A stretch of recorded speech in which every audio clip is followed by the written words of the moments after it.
There we go. Grand. Right. Hi. How's it going? It's going lovely. Thank you very much for for sticking with us as we figured it out. This room is we've got so much amazing stuff that we're learning here at Zoo Village, Georgia, that we have to have multiple rooms to capture it all. And it'll be years and years of us absorbing all the richness that is happening. But yes, without further ado, please, Vinay, would you like me to introduce you, or would you like to introduce yourself? How would you like to Sure, I can introduce myself. So, Vinay Gupta, 1990s, I did 3D graphics and cryptography. Wrote my first, or helped write a substantial cryptographic application in 97, paid 100% in digital currency in 99. So all of my income went through digital cash in 99. Post 9/11, moved into the think tank world, spent a lot of time in defense, security, and resilience, invented things like Hexiart, which is pretty well known at Burning Man, open source, appropriate technology. And then 2014, left the defense game pretty much entirely and joined the Ethereum team, project manager the launch. And then set up Materium, which is a company that was intended to build the universal generic bridge between physical assets and Ethereum, so that Ethereum could actually build out an ecosystem based on physical stuff. And it turned out to be much harder than expected. Having a pandemic and a few other things in the middle did not help that process, but the system is there. It's been live for 3 years. It can handle all asset classes that a lawyer can define, including gold, and more critically than that, real estate. And we're trying to get the Ethereum space to understand that, like, moving physical assets around tied to stuff like NFTs is a solved problem. And we'll do it for platforms, we'll do it for protocols, we'll do it for apps. We don't want to do our own deal origination. We just want to take other people's deals, and we will then provide a universal bridge for that stuff. And it works. I mean, it's a little clunky, it's a little complex. You still need to bring your own lawyers, but it actually works. Oh, in 172 countries. Okay. So does the audience know about Materium? Does that make sense, how Vinay described it? Oh, okay. Yeah, one of the members has used the platform. Nice. Yeah. Well, you have slides, yeah? Would you like to go through those slides? No, I brought literally 2 slides, and I've showed both of them, right? So the important thing that I wanted to, kind of get was this idea of converged social expectation. So the law is a system of people deciding on what is real and who owns what.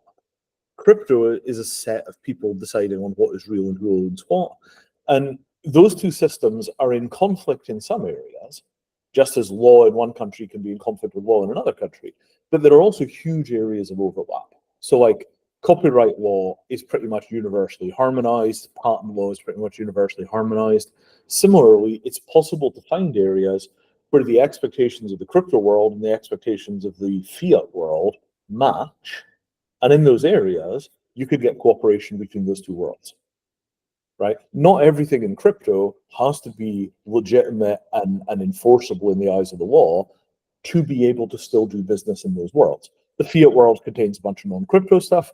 The crypto world contains a bunch of non-fiat stuff. But in the middle, you get things which are both fiat and crypto. And that exists because the 2 sets of social norms between those 2 tribes turn out to give you the same conclusions in that area. The crypto people derive it one way, the legal people derive it another way. And in the area where you get an overlap in agreement, it doesn't matter whether you're from the crypto side or the legal side, everybody is on the same side. And those areas, we started out with a zone that was roughly the size of a kind of sheet of paper, and we've now expanded that to be able to cover most of the world and real estate and all the rest of those kind of things. But it comes from this very careful process of aligning expectations. And that as a model, it's a different model of cooperation than from going around and trying to change the laws in the countries to try and terraform them for crypto. So that was slide 1, and then the other slide is just everything comes in layers, right? If you want to build these kind of systems, that converged space is created by having layer after layer after layer after layer of essentially conversion so that you get the norms to actually agree on the outcomes. It's not just that you've got two systems, you bang them up against each other. You actually need a whole bunch of buffering in the middle. And that is very much like the buffering between Ethernet cables and web browsers. There's many, many, many, many, many layers of intervening stuff between the physical network hardware, the radios and the cables, and the application layer that actually uses your data. That's exactly the same kind of bridging that we're doing between real estate on one side and NFTs on the other. That layering approach is kind of how you get totally unlike systems to form these harmonized zones. So I wanted to kind of bring those in at the beginning because I think that helps to set the way in which we're approaching this. And then, of course, we can start talking about how this comes into the context that you're working.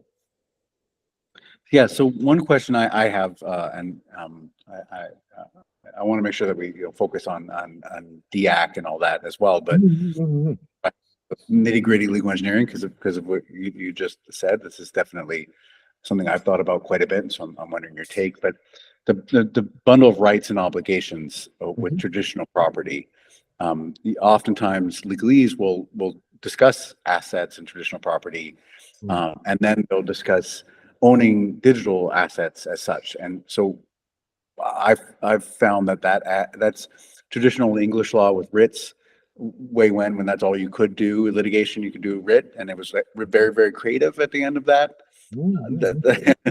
That's kind of what I'm seeing replicated now with using legalese to describe digital assets.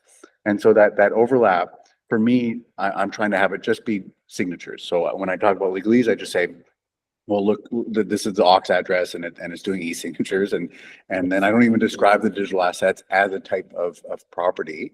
But what your strategy is there to not bring in all this legacy weight that then, just even if a lawyer has to spend an hour to translate, well, there you go. That's $2,000, $3,000 gone for the top lawyer. Yeah. I mean, for us, as far as possible, we try and do it the hard way. And then template it and reuse it and reuse it and reuse it and reuse it. So, our basic take on this is, I'll frame this exactly. So, we are a creature of the City of London, right? And the City of London is basically a 1,400-year-old special economic zone.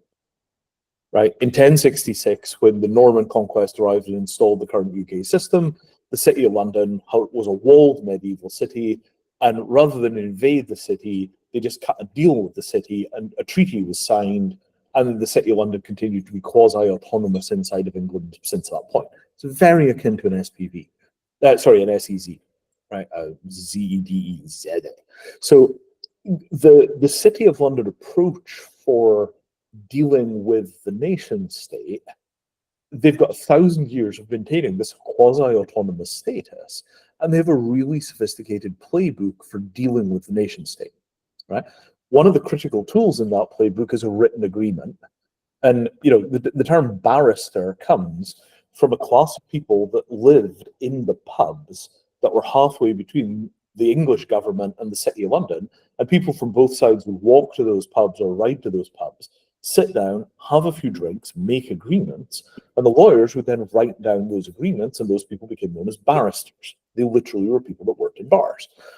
The idea that contract law as we understand it, was originally structured as a way of negotiating between a special economic zone and the national government. You see what I'm saying? Right? Law is the natural interface layer between weird jurisdiction. Oh, the City of London, that's a weird thing. Yes, it is a weird thing. How does it negotiate with Westminster? Everybody writes down their expectations, and as long as the document is correct, everything is fine. Right? Well, we all agreed that's what we were going to do, didn't we? Yes, we did. Okay, that's what we're going to do. So if you think of it being that way, as long as the people on the crypto side and the people on the fiat side are in agreement about what gets done at the end of the process, no problem. Right? Now, our approach to that favors the fiat side because what we're chasing is real estate, right? We think that there's basically $3 trillion a year of transactions which are being done with paper systems in many cases. If Ethereum is going to have a future, it's going to have a future pushing real estate, right? The question we always ask is, why does the world's largest asset class not have a global electronic exchange? Well, the answer is obviously it should. Legal problem, right? If we were slightly on the other side of that fence, if we were mainly interested in IP licenses, then at that point, we would have a much less legally heavy and much more technically heavy approach, and you'd start talking about technology for doing things like checking licenses.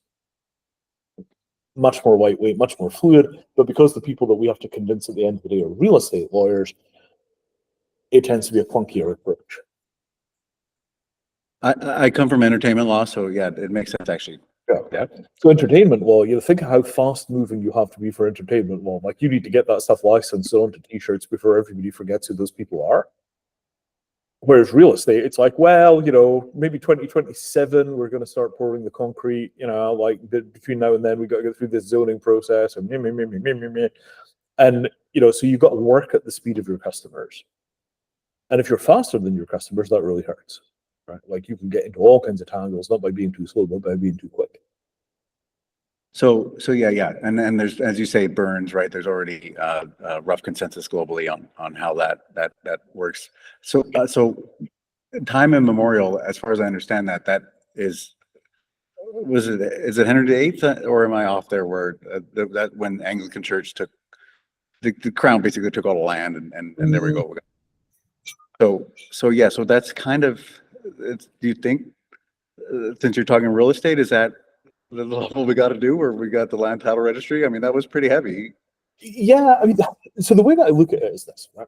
The correct way of modeling this is construction of layers. All of the states provide two national registers, right? They provide many, but there are two that you can always count on being there. Number one is a register of corporations, and number one is a register of land. Right, so there's a land registry and there's a corporate registry. In America, of course, it's a bit screwed up because the land registry is county by county by county, because the Americans are anarchists. Everybody remember, America calls itself a republic, but that was only to make its anarchy look respectable, and then the American anarchy collapsed in 1930. But it was, for all intents and purposes, an anarcho-syndicalist nation until the invention of income tax. This is why America, by the way, is so schizophrenic. It sold itself to the Europeans as being a republic. It sold itself to its own elites as being a republic, but actually it was functionally anarchist. Right? Tax collection was pushed down to the lowest possible level in a model you'd recognize as subsidiarity. So, America aside for a moment, we'll come back to the Yanks. So you take your land register and you just take the land and you put it inside of a corporation on the corporate register. Right, the asset is encased in an SPV, and then everything that the SPV does in terms of contract law, until there is a dispute, right, until somebody sues somebody, the state doesn't care what you're doing with those contracts. As long as nobody cries foul, the state totally ignores contracts between private individuals. So at that point, what you kind of get is this thing of like, here's the docking adapter, the real estate's in an SPV, locked in, right? The real estate is then transferred around via some set of contractual obligations that don't require you to move it around out of the SPV. All the state sees is this corporation owns this property and a bunch of contracts that the state doesn't care about because nobody sued him. And at that point, you have a convergence of perspective. Who owns this piece of land? XYZ Corp. Okay, great. Does everybody in XYZ Corp owns the land? Yeah, absolutely. And who currently has the legal right to the land? Whoever's holding the following token. Is there any fight about who owns the token? No. Is there any fight about the binding between the corporation and the token? No. So we, the government, can completely ignore this? Yeah. And off you go to the races, right? So this is an approach which requires neither forgiveness nor permission. From the state side, this is simply business as usual. And from the crypto side, whoever has the token owns the land. And if you have to ever fight about that in a court, the court will agree that whoever owns the token owns the land, because that's what the freaking contract says. Right? And that as an approach, you can see how the construction of the layering removes the conflict between the fiat side and the crypto side. The crypto side norms and the fiat side norms everybody agrees how that stuff is going to work. So I guess thinking about the title ownership and beneficial ownership, I get the beneficial keeping, I mean, we can do what we want with beneficial, but for the land title, so I ultimately you're working in jurisdictions where it's not the US county, because I mean, in Prospera, we're it's still just an SPV. Right? So if you've got a county title, the county title, you know, what's on the county register is the county says XYZ Corp owns the land. No problem. Right? And all of this stuff is standard commercial real estate practice.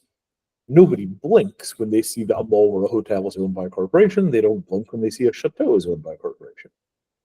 There's no ripple on the fiat side. And the reason I'm kind of harping on this is there was a point in crypto where crypto decided that its business was beef with US government. Right? And that point was not the 2008 white paper, right? The point where crypto decided that its job was to beef with the US government was really when WikiLeaks started to raise money in crypto, right? And that's quite late in the game, right? I want to say, was it 2012, the crypto blockade of the crypto blockade breaking for WikiLeaks?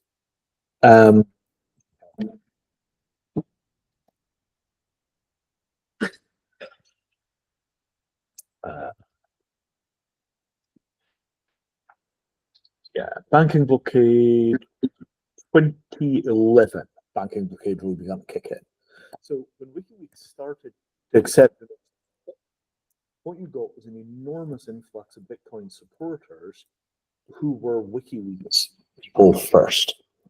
So they came in with the WikiLeaks anti-government attitude, and then that became seen as being the Bitcoin attitude.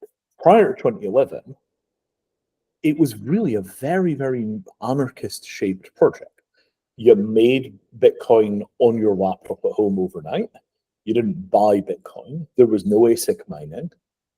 Bitcoin was a thing that you made rather than the thing that you purchased. And nobody was really sure what it was for, what it was about. It was very experimental. It was very academic. Right? Then the WikiLeaks folks arrived, and the WikiLeaks folks were at war. Right? The state is evil. The state is going to screw us over. The state is breaking its own rules to attack us. And then you see what they did to Assange, and it's like, oh my God, no kidding, you guys were at war. But that consciousness becomes the common norm in crypto because 80% of the people in crypto by, say, 2012 or 2013 had that story in their heads that we're in a direct conflict with the state. We're not in a direct conflict with the state. The state is a sinking ship. It is desperately struggling for survival because reality is moving so quickly, the state cannot keep up and it cannot maintain basic services. Right? Boeing cannot get its astronauts back from the shuttle, not from the shuttle, from ISS, right? You know, hi, this is America. This is our premier aerospace company. It's called Boeing. They make all manner of things, classified and unclassified. They're providing an essential service, which is taking American astronauts to the International Space Station and dumping them there because the damn thing is not safe to come home in, right? The state's in deep trouble. The state is looking for options, right? And the negotiation where the states are in deep trouble and they're looking for options, they're like a medieval institution like the church. And the church has enormous problems maintaining support from people because it's a medieval institution that's having a hard time adapting to the current age. The state is in exactly the same position as the church is in. It's got a very hard time adapting to the modern world. The state is losing power in the same way that the Vatican lost power. And the negotiating position from crypto relative to the state should have been, look, we got a bunch of technocratic power over here. You've got a bunch of compiling power over there. But in the middle, you've got a staggering amount of structural inefficiency and grifting from the financial sector. Right? So here's the deal. This financial sector is going to get squeezed between the technologists and the state until its margins come down to a tenth of a percent. And the process of doing that is going to basically generate wealth for the society and revenue for the state on a huge scale. Right? We're going to take a staggeringly huge, staggeringly inefficient, broken industry, and we're going to make it behave. And of course, after 2008, the state hated finance because the finance guys have lived high on the hog for decades and then stuck the public with a bill. Oh, we're all bankrupt now. You have to bail us out in the tax dollar. Well, what if we don't? Well, your economy will collapse. So you better give us the money. So the state hated finance, and to some degree still does hate finance. But because of this accident history, the path dependency where we started on the WikiLeaks track, we didn't get into a position of it being a straight deal. Look, you hate the finance guys, we hate the finance guys. We're going to cut their margins to a 20th of what they are now, and we're going to cut the benefit 50-50 between tech and the state. How does that sound? Oh, screw the finance guys. Yeah, screw the finance guys. Why screw the finance guys? Well, they just screwed over the state, didn't they? Right. So that misunderstanding of the alignment between the state and crypto is an accident of history. The state does not hate crypto. What the state hates is not being able to collect taxes. And the number one threat to the state's ability to collect taxes is not crypto. We're not even number 7 on that list. The vast majority of the hiding of money is being done by money laundering from huge entities like HSBC. Right? The state's inability to tax is largely offshore finance and the big 4 doing tax consultancy for billionaires. So, if we get this right, we are not in a fight with the state. There is a huge area of convergence. And then right on the outside rim, there's DarkFi, right? There's anonymous banking. There's payments that are being made between individuals that are not named.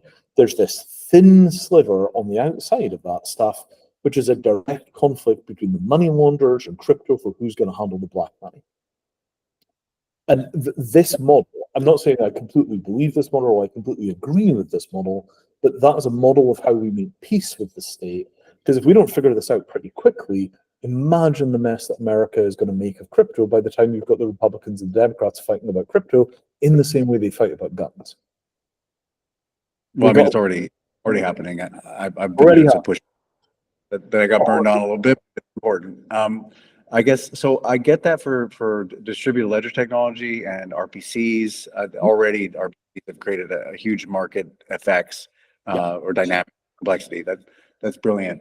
Something like e-gold and why that, especially from a DAC perspective, this is the separation of money and state. So I thank you for opening my mind and heart to the distributed ledger stuff. But what about the money, and especially because finance, that's where it is at its core.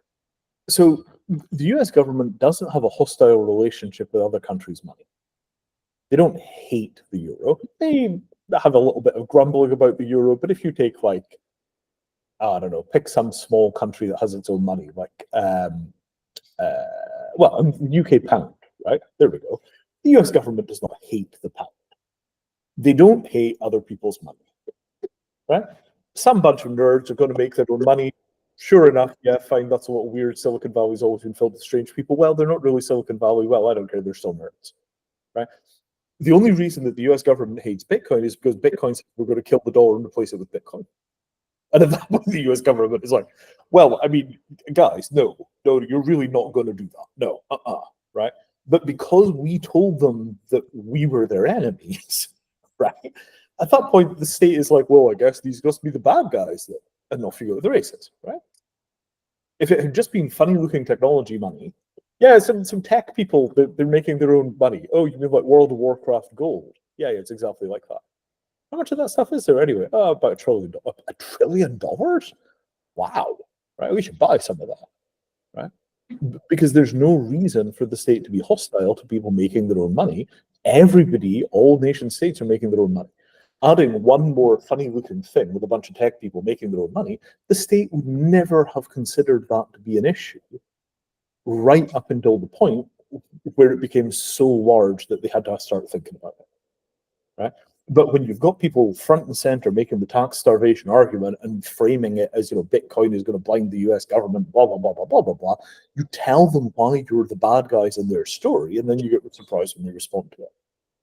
All of this stuff is, and I use this word advisedly, utter morons, right? Who are playing a story inward facing to the crypto community, right? And they're only thinking of what is going to get more people into crypto, what is going to get more people into crypto, what is going to get more people into crypto. And they're telling that story. But what they don't understand is that the state also hears that story and the state believes that story. Right? So because we have taken this massively anti-state perspective, what we've done is we've trained the state to think of crypto as being a threat. Unsurprisingly, once you tell the state that you're its deadly enemy, the state gets the mallet out and you get things like Gans law. Right? But actually, the state doesn't care, right? If crypto had basically said, look, we are going to establish an enclave on the internet where people are going to buy and sell intellectual property licenses and software licenses using a currency that is privately issued by technologists. The odds that we would be locked into an adversarial relationship with the US government at this point are approximately zero.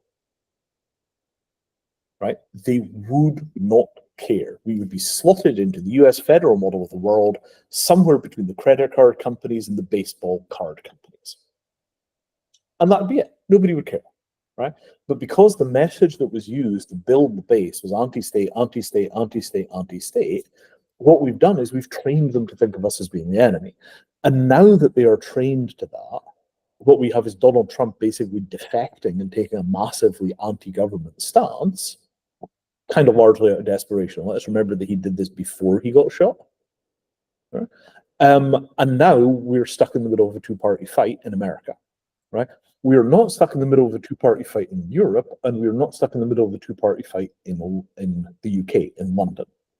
Right? Europe has a perfectly ordinary bureaucratic response, which is we're going to tie everything up in red tape until nothing works. Welcome to Europe. London has a perfectly normal London response, which is like, if we cover that in lawyers, we can probably get it through. Okay, fine, send the lawyers. Right? And that's kind of where Materium fits. Materium is part of the City of London ecosystem that is figuring out how to make crypto work for London. And London is still the world's largest financial center. So I guess when you're saying before the finance guys, I was taking that, but then also London is the finance guy. So how are we? Well, so Right. So at the risk of talking about too much secret sauce here, and if I seem like I'm leaving something out of this story, I am. If you want to do a transaction, you will do that transaction where it is most efficient to do that transaction. Right? So if you've got a choice between any financial center in the world, you will do it on the one that has the lowest transaction costs and the fastest and most reliable delivery, right? Since Rome. So if London has a slick and efficient relationship with blockchain technology, given that the UK kicked itself out of the European Union and has desperate problems figuring out what we actually do for a living, there might be a certain amount of willingness to embrace new technology and potentially lower margins in the name of becoming more competitive. Right? And if anybody's interested in that story, the UK Law Commission has a page about the Electronic Trade Documentation Act, UK ETDA, and there's an estimate on there. Remember, Law Commission is a kind of an arm of UK government, kind of, sort of. Law Commission says, well, there's potentially £224 billion a year of efficiency savings just from using the blockchain in international shipping. That sounds to me like an entrepreneurial state that's trying to figure out where the money is in an environment where it has no money. Well, you can do it in London, it's a little more efficient. And then we keep some of the money. Yes, right. And that's the negotiating position that we, Materium, right? Me and Anton Shalapanov, who is my managing director. Anton is a lobbyist of legendary effectiveness in criminal justice, right? So he's been all over the world sorting out criminal justice legislation to be kinder and better to prisoners. He fought tuberculosis in prisons for a decade. I mean, he's a super hardcore guy, but he knows how to do things like implement international treaties. Right? He's been in the machinery of international treaties. So Anton ran the interface, basically helping teach the UK legal community and the judges why the blockchain was a system for storing evidence. Well, it's a permanent record of exactly who said what when, and it can never be edited. Oh, So we just put all the evidence on the chain, right? Party A and Party B are going to do a deal. And every time something happens, they write it on the chain and the other party countersigns that that document is correct. So they've got a shared narrative about the history. Yeah, you could totally do that. Oh, that sounds really useful. Why doesn't everything work that way? And that's literally what the UK judiciary comes back with. So that document is called the UK Jurisdiction Task Force Digital Dispute Resolution Rules, signed off by the most senior judge in the UK for commercial law, a guy called Sir Geoffrey Voss, the master of the rules. The master of the rules goes back 800 years, something like that. And he's got a document that he published that says, look, by the way, in the future, all transactions will be done on the blockchain. It's as inevitable as everything moving online was in 1995. So you've got various arms of the UK political machinery all converging on the idea that efficient transactions using crypto are, a hugely important platform for the UK as a government, right, as a nation state. But most of that stuff is not being pushed by Westminster. It's mostly not being pushed by the national government. Mostly it's being pushed by the City of London, which of course is one of the world's largest and oldest financial centres. And it has a quasi-independent thing left over from the negotiations 1,000 years ago. And so you wind up, you see what I mean? But there's a basically entrepreneurial approach to the blockchain. There is no reason that couldn't be the way that we worked with any government other than the Americans, right? I really like the London angle. I do personally have a question I'd like to go into probably in a different talk because I'm mindful of time about how tax is so problematic. It's this Kafkan psychological nightmare where you have to give up a huge money to someone you don't know why, and you have to spend all the attention on right. So it's like doubly. If you just want to have someone piss you off, like do with the IRS, But AI will solve the paperwork problems. Yeah, and it blocked, right? Like just gas fees, all that. We can really all the rest of that.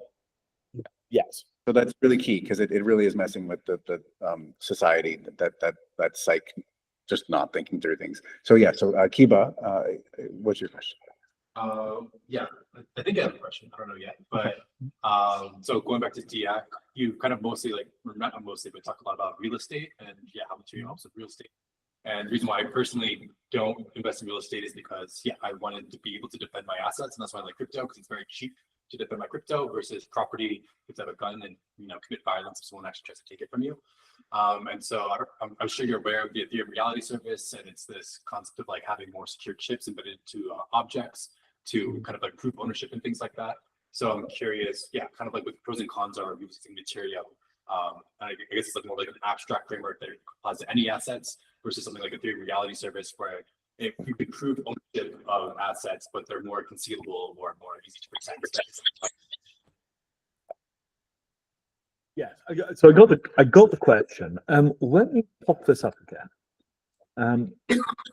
So what I'm mainly concerned with is establishing the largest possible converged area in the middle here, because that large converged area in the middle here protects all of the stuff on the blue crypto side, right? So if we've got hundreds of billions of dollars of real estate transactions running over Ethereum, all of those people are now our friends, our protectors, our allies, right? And if you then have fringe, which is pirate finance, offshore, outside of the purview of the state, everyone's anonymous and it's truly dark, odds are that nobody's going to shut down a huge engine for clearing real estate because there are a bunch of folks in the corners doing the same kind of stuff that used to get done in the Cayman Islands, right? So the objective is that you build a very large book of legitimate business that protects the technology. And then at that point, the policy questions of what's happening in the corners, somebody else's problem, right? And, I came out of the Ethereum team with 2 rounds of failed crypto revolution under my belt, right? We talked about privacy, all that we got out of the entire 1990s movement for private communications. The only thing that lasted out of that was private communications between individuals and corporations to give them your credit cards, right? All the technology out PGP, which was the privacy layer that was designed to protect email communications, it was the first stuff about self-sovereign identity. All the rest of those systems, culture changed. All of that stuff basically got dumped on the wayside. The corporations took the one thing that was useful, which was the ability to move credit cards from a person to them, and then they issued digital certificates to all the corporations to give them secure digital identity, and that became the backbone of e-commerce. That's the little browser padlock. All of the social change stuff just went straight out the window. And what we got was browser padlock and e-commerce. Great. Well, there was the first generation of cypherpunk, right? All the e-gold stuff, privately issued gold-backed digital currency, Chaumian digital cash backed by gold tokens, basically wiped out by 9/11, because at that point it was very clear that you couldn't do pirate finance. Right now, the equivalent threat is the freaking Russians and potentially the Iranians using crypto to evade sanctions. Right? We are going to get our asses kicked if that turns out to be a big deal. So what I'm basically suggesting is that the mainstream legitimate use cases are the things that protect the people that are interested in, let's call it radical sovereignty, right? And the radical sovereignty people are a small percentage of the population, right? They're an extremely important percentage of the population, but those values are not going mainstream anytime soon, right? The vast majority of the population wants socialized health care and socialized national defense. There is a very small fringe of innovators that want radical responsibility. And this is kind of like the difference between, the folks that go to the Burning Man and the folks that think the Burning Man is a good way to get your ass killed. Right? In truth, nobody ever dies at Burning Man. It's a perfectly safe place, generally speaking. But the perception that it's a super high frontier and it's all crazy and dangerous and weird is the common perception for nearly everybody in America. And then there are a small percentage of people that are just like, that's my homeland.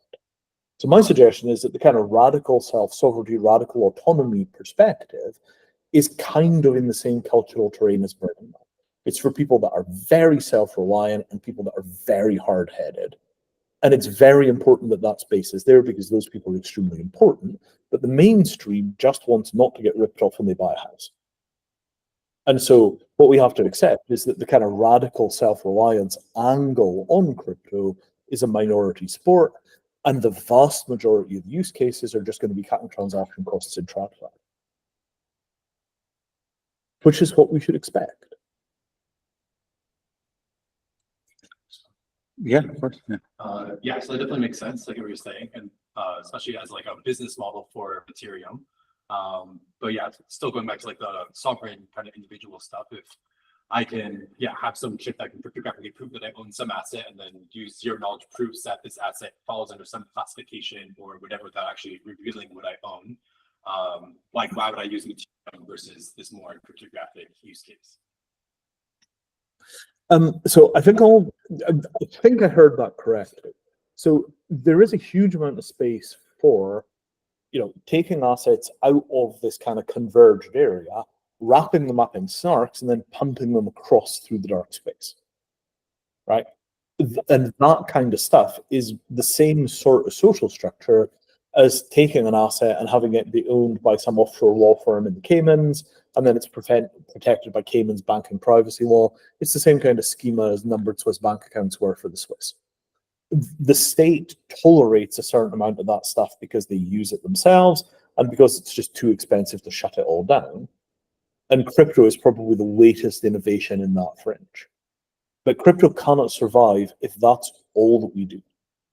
Right? If crypto is just this small sliver of hardcore self-sovereign privacy, etc., folks, if that's the only place that crypto exists, the state can just draw a ring around that and say no, and then anything that's in that world will never be able to get back into the real world.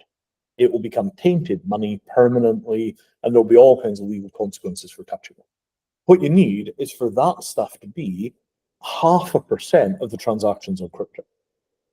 Right? And if that stuff is 0.5% on the transactions on crypto, the governments will kind of yell at it and they'll make noises and they'll get pissed off when they run into it. But for the most part, they'll ignore it in the same way that they ignore people buying weed on street corners in cash.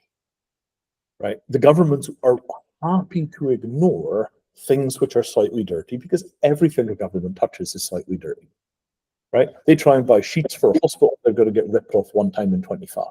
one time in 250.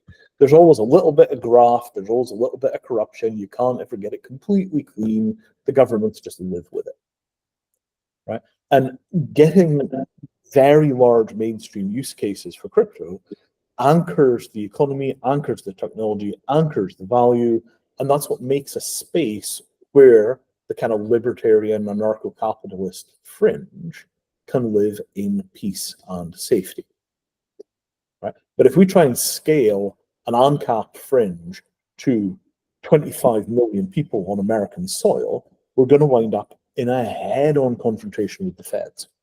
Now, let me add one bookmark to that. There is also the possibility that the US government collapses and the dollar implodes, right? And there is also a strategy which is like the dinosaurs have all been killed by the asteroids, and then the mammals erupt out of the corners and change the way that the entire world works, right? And I think that the core argument from Bitcoiners for why Bitcoin is valuable is that it's a hedge against the US government collapsing and the dollar dying. And I think that's 100% rational. I don't think there's anybody in Washington that doesn't look at the US national debt and the amount of debt that the individuals are carrying and that doesn't see a massive reset of the currency coming. But the question is when and how and on what terms, right? I mean, when Donald Trump is like, well, we've got $35 trillion worth of debt, maybe we should pay it in crypto. You know, like that's weird times. So the idea of kind of playing nice with the state and getting the legit use cases to be as large as possible, it's good for the mainstream. It also provides a little bit of breathing space for the fringe. But in the event that there is a serious detonation of the financial system, you get a 1929 style wipeout, you could very easily see crypto becoming the dominant force in finance and the world's de facto international currency. And I think that's 100% rational, but poking the bear by telling them that's what we're waiting for is also not smart, right? Let the government try and figure out if it can save itself. At the end of the day, we're not going to influence it one way or the other. The dollar is theirs to either break or save. And if there's an alternative in the corners, that's fine.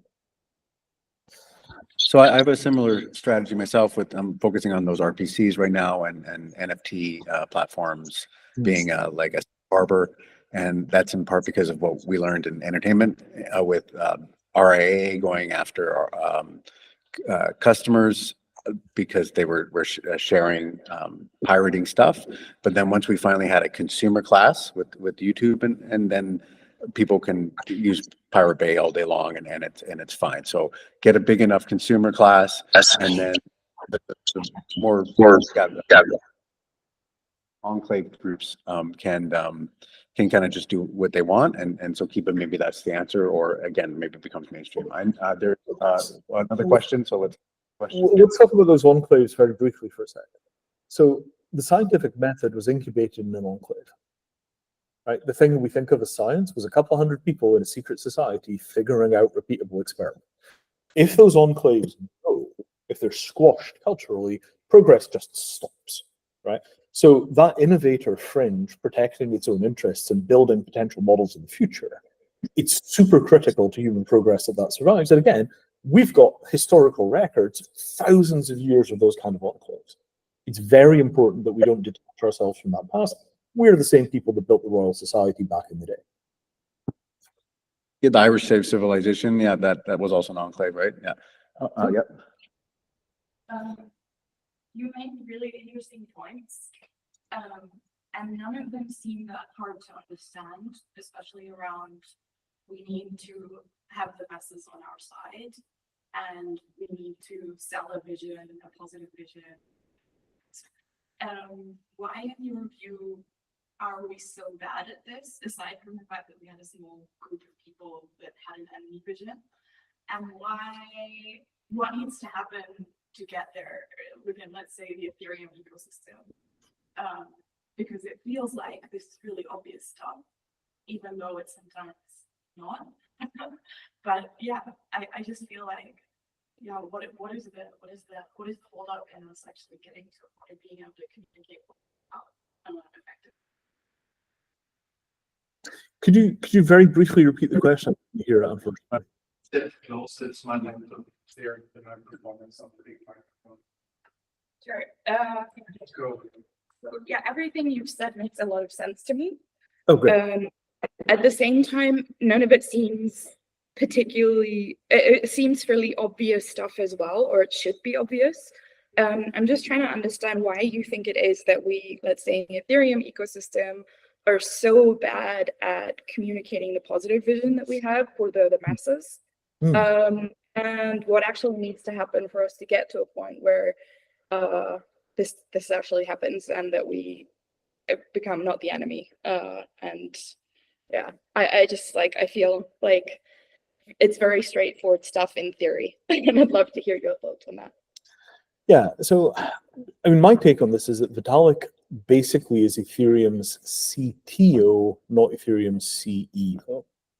Right? As far as Vitalik is concerned, if the technology works, his job is done. And somebody else will figure that out. But Ethereum has never figured out who it is that is going to figure that out. Right? For a while, Consensus was kind of holding the flag of, we're going to get this thing mainstreamed, and that was Enterprise Ethereum Alliance. And that worked reasonably well up to a point, but they never really got over the hump onto the other side.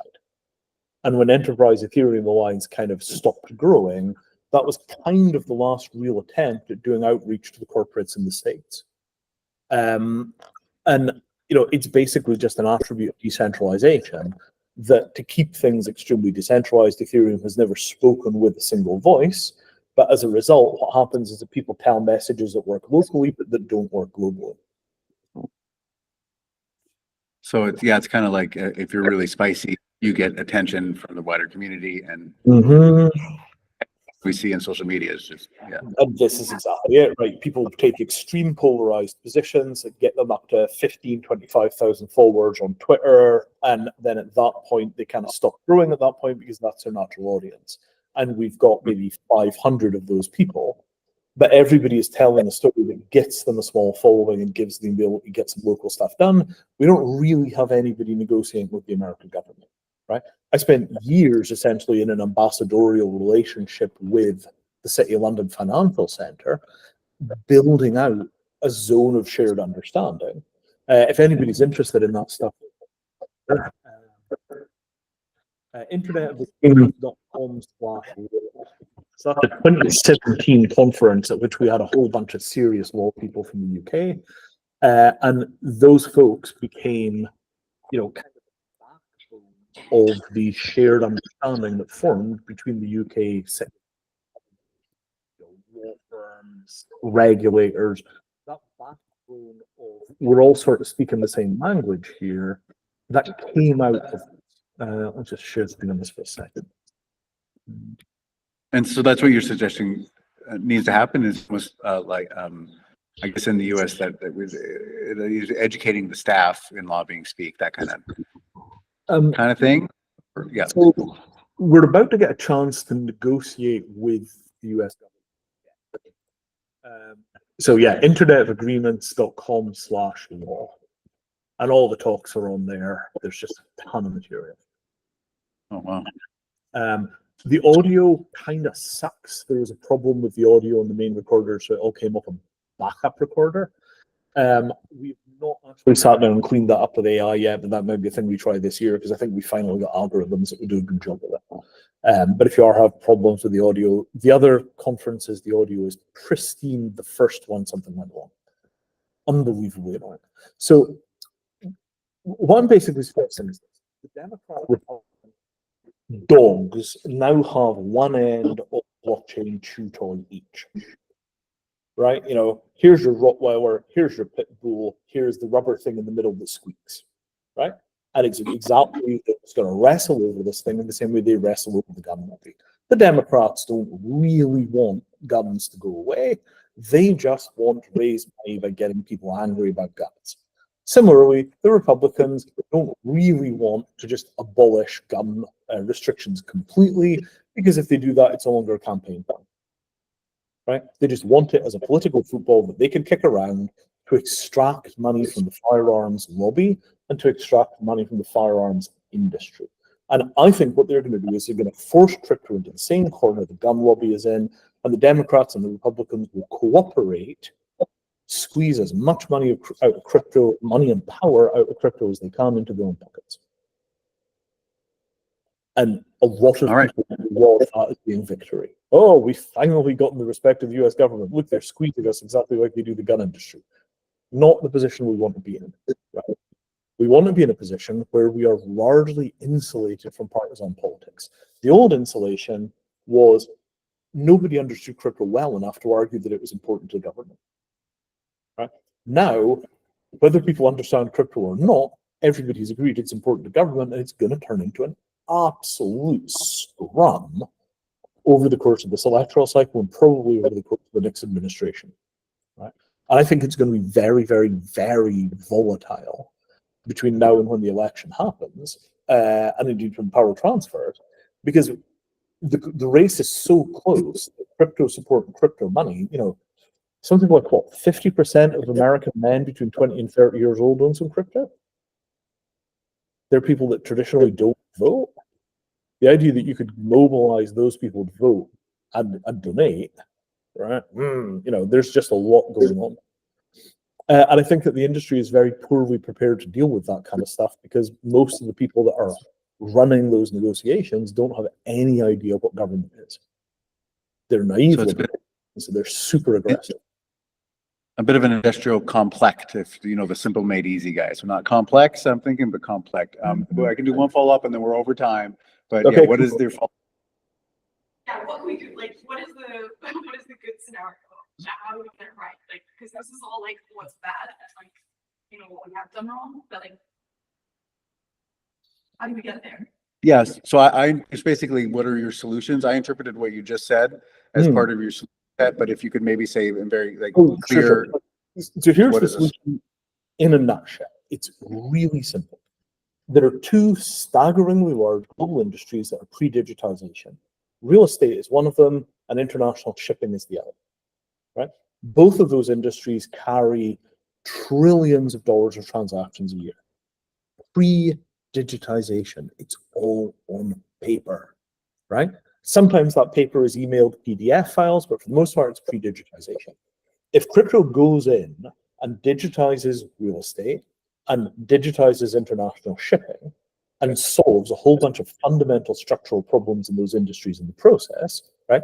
For real estate, the problem is it's too slow and expensive to move real estate around. It's also very hard to get capital into real estate projects, resulting in housing shortages, right?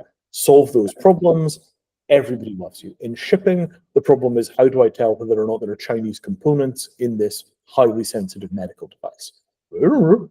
Right, okay, we got to figure that out, and it's slow, and it's inefficient, and you've got all kinds of piracy and fraud. Right, Amazon getting hauled into government and yelled at for selling counterfeit goods to Americans on Amazon.com. That is a crypto problem. It's provenance and supply chain. If crypto goes out and solves problems in the real world, the state cannot shut it down without proposing alternative solutions to those problems. If we're doing hundreds of billions of dollars of real estate transactions a year, $500 billion worth of international shipping, the cargoes on chain, well, if you break the blockchain with too much regulation, you're going to wind up forcing these companies into bankruptcy because they cannot go back to paper. And what we do is we get big, powerful companies lobbying to leave the blockchain alone because it's critical to international shipping and it's critical to home building in America. Oh yeah, we financed 25,000 apartments in Austin, Texas using this blockchain-based thing, and you're not going to tell me that you're going to break that system for partisan politics unless you tell me how we're going to build the next 25,000 apartments. We have to solve real-world problems to get a permanent seat at the global table, which is what we really want. We want our values permanently represented at the global level. If the blockchain fixes international shipping and fixes real estate transactions, you're not going to shut us down, ever. I can't remember his name right now, but the guy who made ERC 721, the Ethereum cat herder interview with him, he explains that he made it really for this purpose. I'm coming again from kind of the music publishing side of entertainment, the global repertoire database, how it failed, PRO tried to get it going, and knowing why labels don't have their databases online, and it's all digital, it's offline. Not a cost when you buy another catalog to reconcile, that's all a feature. This is a big lift, I believe, but it is what we should still continue to focus on. I also agree with you. And with that, a couple extra comments, but yeah, I want to be, Yeah, no, mindful of the- I don't want to hold you guys back. So basically, yes, it is hard, but the crypto industry has got $2 trillion worth of assets, and it's not $2 trillion hard, right? It might be $500 million worth of work, but we must have spent, what, 3 times that, 5 times that, 10 times that, building nonsense, right? We're in a position where crypto is basically like a bunch of 6-year-olds that have got an access to the refrigerator. They have now eaten so much ice cream that they can no longer walk, right? Somebody has to go and put some hamburgers on the grill, right? And okay, sure, it's slow and it's hard. Ethereum is 7 years in solving this problem. We started in 2017 because I'd seen 2 failed crypto revolutions before, right? I'd seen beautiful, promising ecosystems that had revolutionary potential to make everybody's lives better, to solve real problems. I'd watched 2 of these things get sandbagged out of existence when the state finally took notice of them. And I did not want to see a third one. So what I figured out is we had to find a different way of approaching the state that was not rooted in old school adversarial modeling. We had to find a way of figuring out how to get a political alliance formed around crypto that had enough momentum to negotiate rather than just get crushed. Right? And that structure, it's real estate and it's shipping. It's getting those people on board. The final thing I'll say is it's real estate, it's shipping, it's also space. On the Internet of Agreements website, you can see the first space conference that was ever done on crypto, 2018. We've put that thing on, internetofagreements.com/space. We now have 2 clients in the space industry, one of which is widely thought to be the best proposal for getting human habitation on the moon. And the space industry is potentially the third thing, because what they need is finance for getting stuff into orbit. And they also need record keeping for who's on what orbits and how you do things like send a space tag over to somebody else's asset, pull it up into a higher orbit, and then charge somebody money for having done that work. And you need to make sure the insurance is in place and the permissions and the software and compatibility between the arm and the thing you're grabbing. And, there are 50 million things you have to do. So the things that we can touch right now, without any doubt, real estate, international shipping. The third thing is space. The space industry needs a massive upgrade in terms of its technology, because they too are doing things we don't PDF files. Okay, yeah, well, as always, it's eye-opening for me having conversations with you. So I hope other people also appreciated it. Burns, did you have something or? Yeah, I really enjoyed your analysis with the hardcore privacy people in cypherpunks of Ethereum versus the Burning Man auxiliary people. I would ask you, if I have the chance for some follow-up question, how can we make the Burning Man people pay for the inner core to improve itself and to keep the system running in a good way without being hijacked by Burning Man culture? As soon as marketers smell the loaf in the autumn with the Burning Man culture and just let crypto fall in itself with that. Yeah, so the thing about Burning Man is that Burning Man is now mostly 50-year-olds and 60-year-olds going to Burning Man. The population has become very, very old, partly because Burning Man is now your dad's festival, and partly because Burning Man is just very expensive and hard to deal with. It's a tough thing. You do get a generational rollover, right? The last couple of Burning Mans, they've had tickets left over that you could buy right up until the day of the festival. That was never the case 10 years ago. So if you think of that Burning Man thing as being on US soil, in a desert, formed in the 1980s and 1990s, that stuff is now as old and as out of date as Woodstock was when I was a raver in 93, 94, 95, right? When I went to Burning Man in 96 for the first time, it was like, wow, this is the edge of the universe. And in 96, it was the edge of the universe. Now it's a bunch of, 56-year-old people driving up in Winnebagos talking about the old days.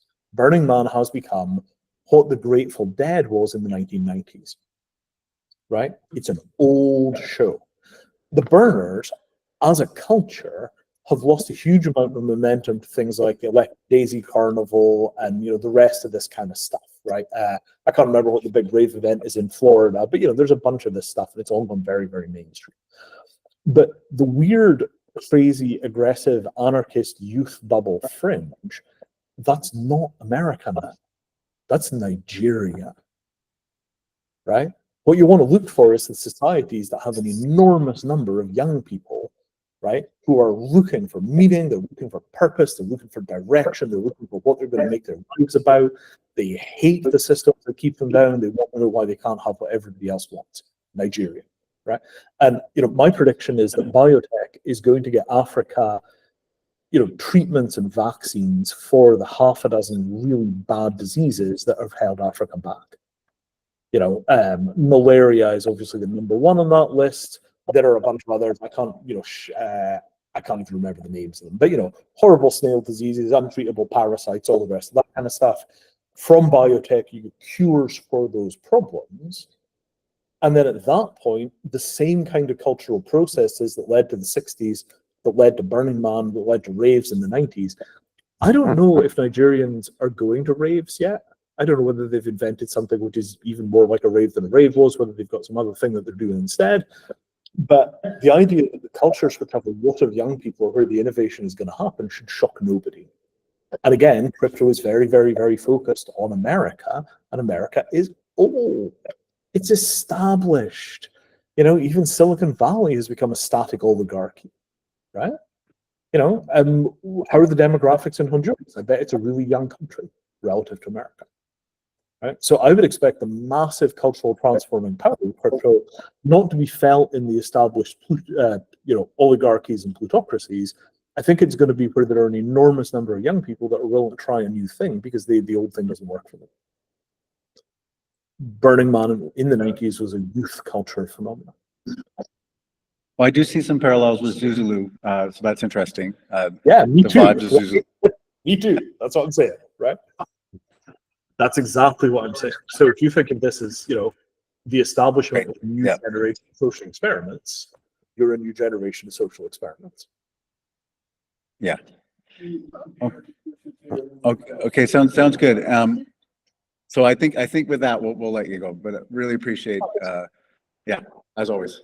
Yeah, thank you very much, everybody. And I'm easy to get hold of. I'm leashless on Twitter. And yeah, by all means, reach out. And the company is Materium. Very good.